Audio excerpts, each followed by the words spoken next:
अस्सलाम वालेकुम स्टूडेंट। आज जो हम डिस्कस करने लगे हैं जीके का लेक्चर नंबर 1 है। आज हम इसको ब्रीफली तौर पे डिस्कस करेंगे और इंशाल्लाह जीके के जितने भी लेक्चर्स हैं एफवाई के सिलेबस के मुताबिक हम उनको डिस्कस करेंगे। ये पहला लेक्चर है क्योंकि मैं अगर आपको वाइट बोर्ड पे समझाऊं तो लेक्चर काफ़ी लंबा हो जाता है और टू द पॉइंट नहीं रहता। वो बातें आपको शेयर करनी है जो टू द पॉइंट हैं, जो मैंने नोट्स की शक्ल में लिख ली हैं, जो आप तक पहुँचानी है।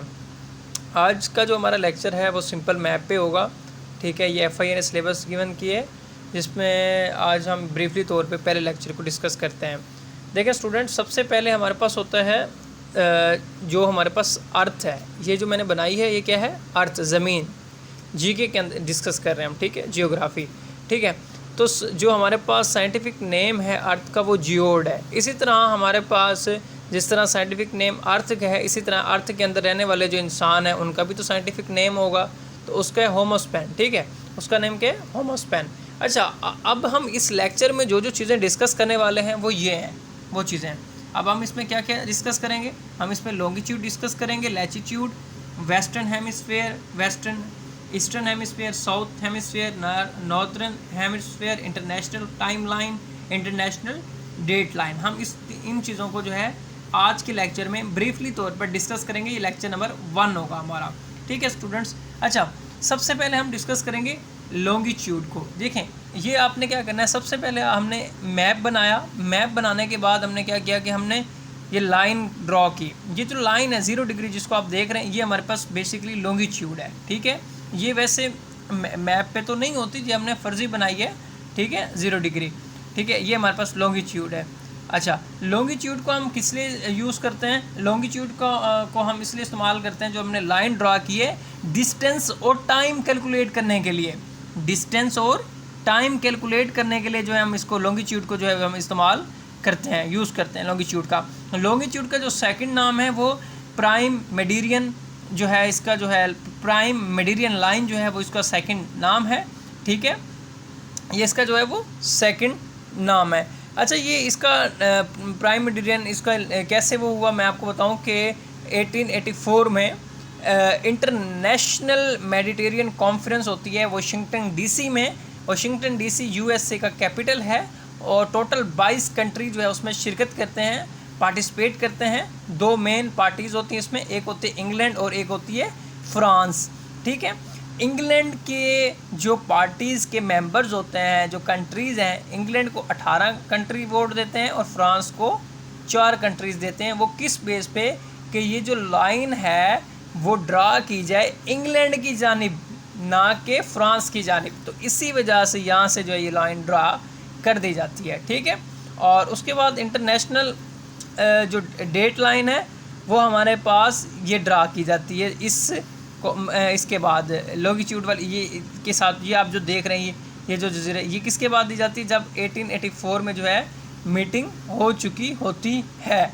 अच्छा, उसके बाद ये डिसाइड कर लिया जाता है। ये जो हमारे पास आइलैंड बने हुए हैं ना, आइलैंड को भी इन्होंने क्या करते हैं, जब आइलैंड रास्ते में आता है, जिस तरह कट नहीं हो सकता, तो इस तरह लेके इस तरह लेके इस तरह लेके इस तरह लेके इस तरह मैप पे ड्रा किया गया है। ठीक है, बस आपको इनकी चीज़ों का थोड़ा थोड़ा इन्फॉर्मेशन पता होना चाहिए, इंटरनेशनल डेट लाइन हमारे पास है क्या। ठीक है, अच्छा, उसके बाद जो हमारे पास इसके अंदर जो 0 डिग्री है, 0 डिग्री में जो कंट्रीज़ आते हैं वो टोटल 8 कंट्रीज़ आते हैं इसके दरमियान में। वो कौन कौन से हैं वो मैं आपको बता देता हूँ। यूके है, फ्रांस है, अल्जीरिया है, टोगो है, स्पेन है, माली है, गैबोन है, गाना है। इसमें ये कंट्रीज़ आते हैं स्टूडेंट्स। ठीक है, और इसके अंदर 0 डिग्री कंट्रीज़ के सेंटर में, और उसके अलावा जो टोटल हमारा बनता है वो कितना बनता है? देखें, इंटरनेशनल डेट लाइन के तरफ जो कॉन्फ्रेंस 180 डिग्री, तो उधर इधर पॉजिटिव है तो उधर -180 डिग्री को। ठीक है, तो टोटल कितना बना? 360 डिग्री।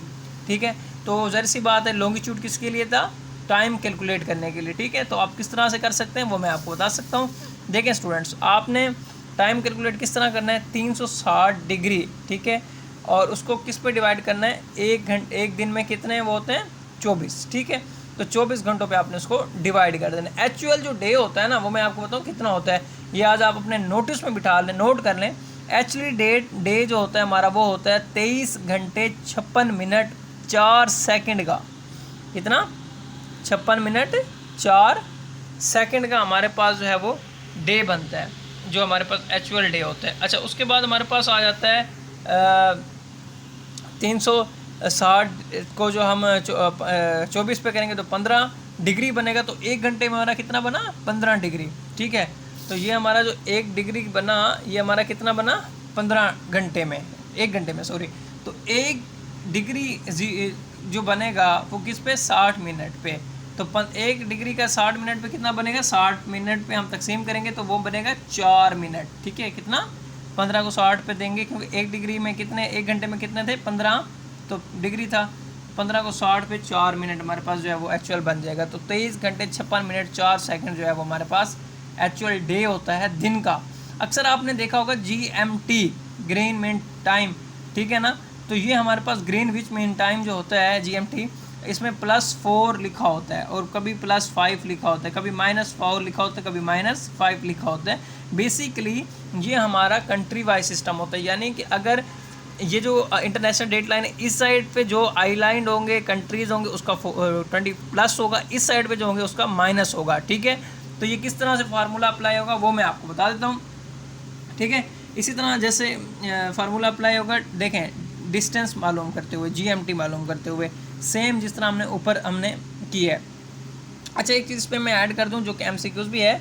तो हमारे पास GMT का मतलब होता है ग्रीनविच मीन टाइम, और जो PM होता है उसका पोस्ट मेडिटेरियन, और जो AM होता है उसका आंट मेडिटेरियन कहते हैं। ठीक है, बिफोर लैटिन ज़बान का ये लफ्ज़ है।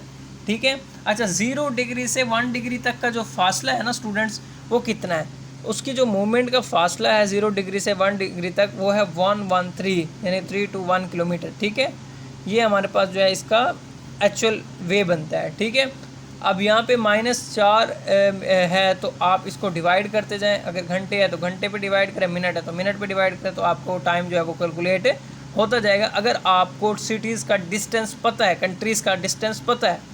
अच्छा, हमेशा ये याद रखना है, जो सन है ना वो रोटेट करता है, क्योंकि सन जो है वो स्टार है। ठीक है ना, प्लैनेट नहीं है। अर्थ हमारे पास जो है वो प्लैनेट है। आगे हमारे अब इसके अलावा जो हमारे पास नेक्स्ट है वो है वेस्टर्न हेमिस्फीयर। ठीक है, और ईस्टर्न हेमिस्फीयर, ये हमारे पास जो है ना, ये वाली साइड, ये आप गौर करें, ये वाली जो साइड है, क्योंकि हमने लॉन्गिट्यूड भी डिस्कस कर लिया, अब हम डिस्कस इंटरनेशनल डेट लाइन भी हो गई हमारी। ठीक है, अब हमारे पास जो है डिस्कस करने लगे ईस्टर्न हेमिस्फीयर को, वेस्टर्न हेमिस्फीयर। ये हमारे पास ईस्टर्न हेमिस्फीयर है और ये हमारे पास वेस्टर्न हेमिस्फीयर है। ये ईस्टर्न हेमिस्फीयर वाले सिटी हैं और ये हमारे पास वेस्टर्न हेमिस्फीयर वाले सिटी हैं। बस इतना इसका कॉन्सेप्ट है। लॉन्गिट्यूड हो गया, ईस्टर्न वेस्टर्न हो गया, इंटरनेशनल डेट लाइन भी हमारे पास हो गए। ठीक है, उसके बाद हमारे पास है जी, आगे हम चलते हैं। आगे हमारे पास है आगे हम डिस्कस करते हैं नॉर्थर्न और सॉर्दर्न को। ठीक है, नॉर्थर्न और सॉर्दर्न हेमिस्फीयर को। देखें, अगर जब आप एक ज़मीन है उसके दरमियान में अगर लाइन खींचते हैं, तो जो उसके ऊपर वाला साइड होगा वो नॉर्थर्न हेमिस्फीयर होगा, उसके नीचे वाला साइन जो है वो सॉर्दर्न हेमिस्फीयर होगा। अच्छा, नॉर्दर्न और सॉर्दर्न हेमिस्फीयर में हॉट वेदर होते हैं, ये याद रखना है। और इसका जो ट्रॉपिकल जोन होता है वो नॉर्दर्न साइड पे होता है और नॉर्दर्न साइड पे होता है। ठीक है, ट्रॉपिकल जोन, ये भी याद रखना है आपने। ठीक है, और जो आपका पाकिस्तान है वो नॉर्दर्न हेमिस्फीयर में है, और इसके अंदर एक मशहूर जंगल भी है जिसको अमेज़न फॉरेस्ट कहते हैं। ठीक है, ये इसी के अंदर है। ठीक है, अच्छा, एक बात ये याद रखें, नॉर्दर्न साइड हो या सॉर्दर्न साइड हो, इस पर हमेशा टेम्परेचर नेगेटिव ही रहेगा, ठीक है, क्योंकि ये हॉट जोन है। ठीक है, क्योंकि ऊपर टेम्परेट जोन होता है, नीचे भी टेम्परेट जोन होता है। ठीक है, नीचे साउथ आर्टिक सर्कल होता है, ऊपर जो है नॉर्थ आर्टिक सर्कल होता है हमारे पास। ठीक है, अक्सर आपने देखा होगा जितने भी मैप्स हैं तो इक्वेटर लगा होता है, लॉन्गिट्यूड, ये लैटिट्यूड आ गया 0 डिग्री का, फिर इक्वेटर आ गया, इक्वेटर के अंदर लिखा होता है 30, तो 23/12। ठीक है, इसी तरह माइनस ऊपर की जानिब जो होता है वो प्लस में होता है, फिर 66 हो जाता है। ठीक है, फिर वो आगे बढ़ता जाता है। ठीक है, तो ये हमारे पास जो ऊपर की जानिब होगा वो जो है होगा ट्रॉपिक ऑफ कैंसर, ऊपर की जानिब ट्रॉपिक ऑफ कैंसर होता है, और जो नीचे की जानिब होता है वो हमारे पास ट्रॉपिक ऑफ कैप्रिकॉर्न होता है। ठीक है, ये चीज़ें आपने दिमाग में बिठा लेनी है, इतनी मुश्किल नहीं है, आपको समझ आ चुकी होंगी।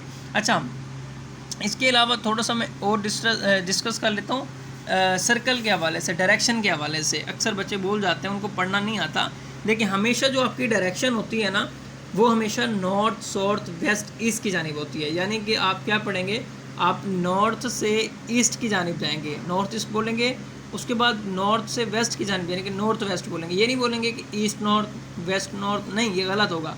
इसी तरह साउथ से ईस्ट की जानिब, साउथ से वेस्ट की जानिब, ये आपने हमेशा डायरेक्शन याद रखनी है। और जो हम आगे लेक्चर्स करेंगे वो इसी ग्राफ को, इसी चीज़ को फॉलो करते हुए हम पढ़ेंगे, ठीक है। उसके बाद हमारे पास आ जाते हैं जी जो इसके जो इस कंट्रीज़ हैं वो हमारे पास इसी जोन के अंदर आते हैं। वो मैं आपको बता देता हूँ, इस जोन के अंदर जो 23 कंट्रीज़ आते हैं वो कौन कौन से हैं वो मैं आपके साथ जो है वो शेयर कर देता हूँ। जो कि इसके अंदर जो है साउथ अमेरिका में जो है वो आते हैं। उसके अंदर जो है जो इक्वेटर्स की जानिब हमारे जो आते हैं, ठीक है, टेम्परेट जोन में, ठीक है, वो मैं आपको उसका जो है थोड़ा सा हिंट और जो है बढ़ा देता हूँ, वो एक्स्ट्रा है थोड़ा। तो एक्वाडोर आता है, ब्राज़ील आता है, कोलंबो, ये हमारे पास साउथ अमेरिका में आते हैं। एशिया वाली साइड पे हमारे पास मालदीव्स, इंडोनेशिया और इसी तरह किरिबूती, अफ्रीका की जानिब में Somalia, Uganda, Canada, Gabon, Congo, DR Congo, Sao Tome Principe, ठीक है। ये सारी चीज़ें जो है इसी हेमिस्फीयर और नॉर्दर्न और साउथ हेमिस्फीयर के दरमियान में आती हैं, ठीक है। और पाकिस्तान जो है वो नॉर्थर्न हेमिस्फीयर के अंदर आता है, ठीक है, ये याद आपने रखना है। अच्छा, हमारे पास जो इक्वेटर है वो ग्रेट सर्कल इक्वेटर है, उसका जो फासला, जो उसकी लेंथ होती है वो है 4075 किलोमीटर, ठीक है। और जो रेडियस होता है अर्थ का वो 6763 है। ये ऑप्शन है, बार बार रिपीट हो चुके हैं, इनको आपने अपने जहन में बिठाना है। अच्छा, आपकी ज़मीन पे पानी 71% है, एरिया जो है वो 29% है, जो लैंड एरिया है 71% आपका वाटर है, ठीक है, ये हम आपने डिस्कस कर लिया। अच्छा, इसके अलावा जो जिस ज़मीन पे हम रहते हैं उसका ब्रीफली लेक्चर भी होगा जिसमें हम कॉन्टिनेंट का जिक्र करेंगे, ओशन का जिक्र करेंगे। थोड़ा सा मैं आपको हिंट दे देता हूँ नेक्स्ट लेक्चर का जिसमें हम डिस्कस करेंगे। मैं टोटल ज़मीन बनाऊंगा, मुझे स्टूडेंट ये भी बताएं कि मैं इसको एक दफ़ा परफॉर्म करके दिखाऊं या इसी तरह से मैं स्टूडेंट्स को समझाऊं, नोट्सों के ऊपर एक एक चीज़ एक्सप्लेन जिस तरह मैं कर रहा हूं आप नोट करते जाएंगे, ठीक है। क्योंकि अगर मैं समझाना लग जाऊं, एक एक चीज़ लिखने शुरू हो जाऊं तो वो वीडियो भी काफ़ी लंबी हो जाती है और मैं शॉर्टली करके बच्चों को समझाना चाहता हूँ, उनको बेसिक से एडवांस की जानिब ले जा रहा हूँ। ये नहीं कि आपको वो भी मुझे लिख के करना पड़ेगा, ये मैं पहले से ही बना लेता हूँ ताकि स्टूडेंट्स को अच्छे से समझ आ जाए। देखें, सबसे पहले हमारे पास इस ज़मीन के अंदर 7 कॉन्टिनेंट्स हैं। कौन कौन से हैं? हमारे पास एशिया है, अफ्रीका है, नॉर्थ अमेरिका है, साउथ अमेरिका है, अटलांटिक है, यूरोप है, ऑस्ट्रेलिया, ओशिनिया, एक ही नाम है, ठीक है। इसमें फ़र्क किस चीज़ का देखा जाता है? एरिया का, पॉपुलेशन का, ठीक है। इसके अंदर जो एरिया में सबसे बड़ा है वो एशिया है, फिर अफ्रीका है दूसरे नंबर पे, तीसरे नंबर पे नॉर्थ अमेरिका है, चौथे नंबर पे हमारे पास साउथ अमेरिका है, पाँचवें नंबर पे अंटार्कटिका, यूरोप, छठे नंबर पे, सातवें नंबर पे हमारे पास जो है वो ऑस्ट्रेलिया है, ओशिनिया जिसको कहते हैं। पॉपुलेशन में इनका थोड़ा सा फ़र्क है, एशिया पॉपुलेशन में भी ज़्यादा है, अफ्रीका भी पॉपुलेशन में ज़्यादा है, नॉर्थ अमेरिका भी पॉपुलेशन में ज़्यादा है, ठीक है। साउथ अमेरिका जो है वो पॉपुलेशन में 5वें नंबर पर है, साउथ अमेरिका जो है वो 5वें नंबर पर है। और इसी तरह यूरोप 5वें जो है वो हमारे पास 7वें नंबर पर है, और इसकी अंटार्कटिका हमारे पास 7वें नंबर पर है, यूरोप जो हमारे पास है वो चौथे नंबर पर है, और ऑस्ट्रेलिया हमारे पास छठे नंबर पे है पॉपुलेशन वाइज, ठीक है। ये हमारा लेक्चर इंशाल्लाह उसके अंदर मैं ब्रीफ करूँगा, एक एक चीज़ उसमें भी मैं बना के दिखाऊँगा, ये हमारा ये कॉन्टिनेंट है, ये हमारा ये कॉन्टिनेंट है, ठीक है। मैप भी आपको मैं दिखा दूँगा। ओशन जो उससे समंदर जो गुजर रहे होते हैं, ठीक है, ओशन वो कहते हैं उनको, उसमें कौन कितने ओशंस हैं हमारे पास? टोटल 5 ओशंस हैं, ठीक है। Pacific ocean, Atlantic ocean, Indian ocean, southern ocean, Arctic ocean, ठीक है। जो न्यू बोर्न ओशन जिसको बोला जाता है, जो 2000 में डिवेल्प हुआ है, ये आप MCQ लिख लें, उसको सदर्न ओशन कहते हैं, ठीक है। कौन सा ओशन कहते हैं उसको? सदर्न ओशन कहते हैं। और 1912 में भी जो आपको याद होगा टाइटैनिक डूबा था, ठीक है, नॉर्थ ओशन की नॉर्थ अटलांटिक की जानिब इसका मेरे ख्याल था, आई थिंक। अच्छा जी, क्योंकि इसको आपने देख लेना है। बहरहाल ये आज का हमारे पास लेक्चर था जो मैंने आपको एक्सप्लेन किए हैं 14-15 मिनट में, और इंशाल्लाह उम्मीद करता हूँ कि तमाम स्टूडेंट्स को समझ आई होगी, ठीक है। और हमने सारी चीज़ें जो हैं वो डिस्कस कर ली हैं, डेट लाइन भी कर ली है, टाइम लाइन भी कर ली है, वेस्टर्न हेमिस्फीयर भी कर लिया है, वेस्टर्न और ईस्टर्न हेमिस्फीयर भी कर लिया है, ठीक है, सॉदर्न हेमिस्फीयर भी कर लिया और नॉर्दर्न हेमिस्फीयर भी हमने जो है वो ब्रीफली तौर पे जो है वो डिस्कस कर लिया है।